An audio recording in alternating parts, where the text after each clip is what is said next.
economic isolation and deepening poverty. These are things that really remittances are meant to address, because they act as a kind of insurance when you don't have any other source of income. So isolation is sort of reduced, the effect of isolation. The deepening poverty is also reduced.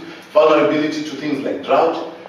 Money keeps coming as long as I have family at home, as long as there is a connection with people at home.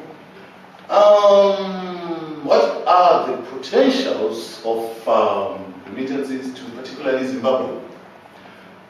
Sub-Saharan Africa, as we all know, stands in what Martin Luther King would have called its own lonely island of underdevelopment and poverty.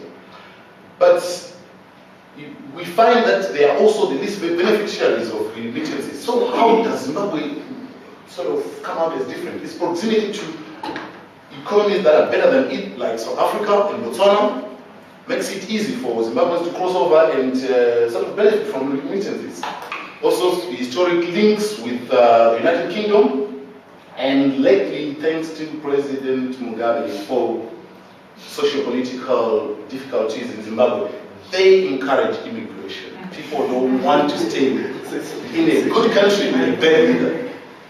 Then we go to cross-diasporically, from a research just done by, well, it's getting to be 3 years old now, by IOM.